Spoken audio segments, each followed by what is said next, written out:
Okay, so this is an internal style sheet because it lives in the web page. What I'm going to do is create an external style sheet, taking this information out, placing it in a separate file, and then linking it to this page. So the first thing I need to do is create a new file. Oh, whoa, there we go. File, new file, and I'm going to save it as a style sheet. Now remember, when we drop down this list, we got lots of different file kinds, and one of them is here, Cascading Style Sheets .css. We're going to create one of those files. It's just another text file. You could have called it whatever you like, but really, if you call it .css, then other programs such as Dreamweaver, when you double click on it, will know how to handle it. So I've got to give it a name. I think I'll call it My Style. Ooh. My Style. That's not how you spell it. There we go. So I've now got a My Style text file. So what I'm going to do, I'm going to lift all of this information out of here. So cut that, go to my style sheet and paste it in there. Now that's fine. That's perfect. That will work nicely. But what does tend to happen with style sheets is that they open up and then they start separating things out onto different lines. There's no reason for it. It's just indentation to make it look nicer. So I'm going to do exactly that, just so I can find information quickly and line things up nicely. I think one more.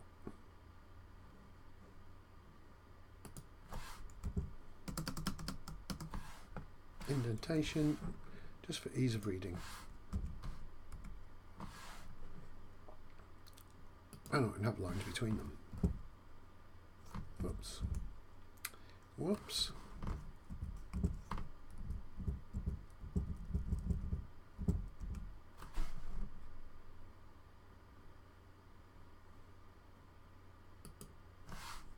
Maybe I've indented too much. Just want to make it look neat. Back there. Put that back there. There we go. I'm happy with that. So I'm going to save my style sheet.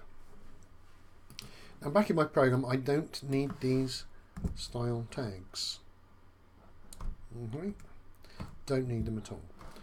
But in the head, again, so remember we've got the head and the body, they're separate. This is informing the browser of something, and this is informing the content of the page. In the head, I want to actually link to that file, and I'm showing you this because we link files, and we're going to link the JavaScript files a bit later on as well. We probably won't write everything in the page. It's a way of hiding information, which is fine. So what I need to do is set up a link as the tag for that, which is link.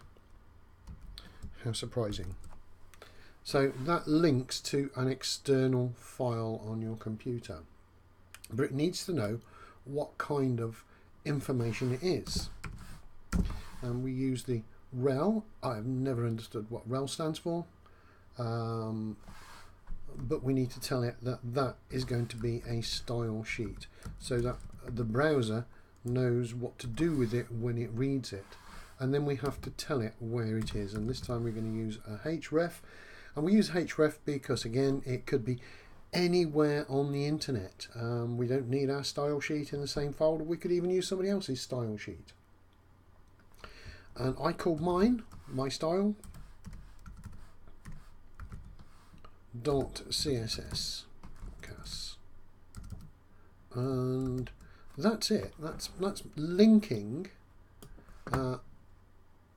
my style sheet to the style sheet that I created here, so I can work on my styles just in one file and not interrupt with my program. What I want to do actually is make a mistake.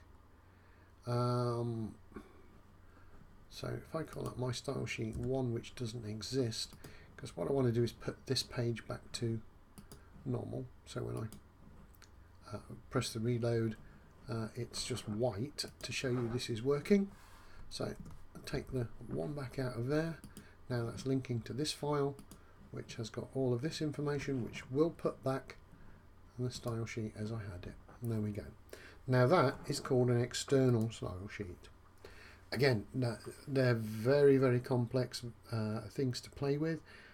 Not going to teach you, not at the moment. You're free to have a look at them and try your own things out.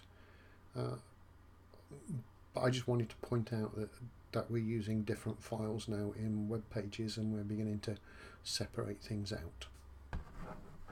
So we'll take a look at JavaScript next, which we're going to do pretty much the same thing. We're going to do an internal and then an external.